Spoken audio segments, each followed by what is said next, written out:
Hi there, my name is Ron Rogers, and this presentation is titled Letting an Unqualified Pilot Fly Can and Did End in Disaster. United Airlines Flight 2885 Crash at Detroit in 1983. Now, this was a cargo flight that had started in Cleveland and was going to Los Angeles with a stopover in Detroit. And it was a night takeoff, and the NTSB attributed the accident to pilot error, but there's a lot more to the story than simply pilot error. I was hired in 1979, and I stayed on a year before I was furloughed due to economic considerations for 4.5 years. This crash occurred essentially right in the middle of my furlough, and it really didn't get a whole lot of attention on the press, probably because, and I hate to say it, it only killed 3 people. It wasn't a passenger flight, but it was endemic of a practice that was fairly commonplace back then. See, a lot of the people had stagnated in their seat position. There were many second officers in the 727, for example, that were second officers for 17 years. In fact, when I was hired and after I came back from furlough, I was flying engineer, and of course the engineers moved up to co-pilot, and the captain would turn around and say, "Hey, are we good to go up, to 29,000 feet or 30,000 feet or whatever?" And I would have to get out my books to look it up. And the co-pilot would try to be nice, but he'd kind of lean over to the captain and say, "Yeah, we're good," because they had done it so much, they had it memorized. And I would kind of joke and I go, "Yeah, we're good," and we'd all laugh, but they had been in the seat so long that they had it memorized. Well, part of the problem was, though, when you set as an engineer and fly sideways, you really lose your skills.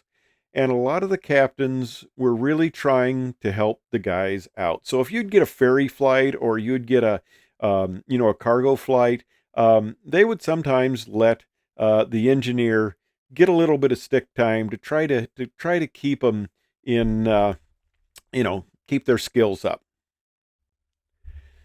Now, back when I was flying for that first year, I had a lot of captains tell me, about how everything was so great in the good old days, and things were terrible now, but just absolutely wonderful in the good old days. And I finally, I'm on probation that first year, but I finally got the courage to say to the captain, I said, "Well, Captain, okay, but for me as a new hire, these are my good old days." And of course, you can just imagine these people are sitting there thinking, "Boy, flying is so wonderful. How luxurious will it be in 50 years?" Yeah, you know the answer to that story. But let's get back to the DC 8 freighter. Now, here's a picture of the DC 8 cockpit, and anybody familiar with this knows there's a lot of, you see levers there for cross feed and fuel and stuff like that. And they called this Steamboat Willie, the old, cartoon reference there, because everything was fairly mechanical in this aircraft. And I never got a chance to fly it, but people who did absolutely loved the aircraft. And this engineer who was on this flight, and I am sure the captain didn't know his history. I would hope not, but he tried to upgrade as a DC-8 co-pilot, and after 2 months, which is almost twice the length of normal training, um, he was basically told, "Hey, you can't do it." So he went back to be engineer. Well, he took another bid. He tried to be a 737 co-pilot, and that didn't work either. And what the company would do at the time, and of course we had people who were professional engineers, flight engineers, and they basically said, if you want to continue working for this airline, you're going to have to basically sign an agreement that you're never going to try to upgrade again. You're going to be a perennial second officer. Don't try to be co-pilot. We tried to do it twice, and we're just wasting money here, and you don't have the ability.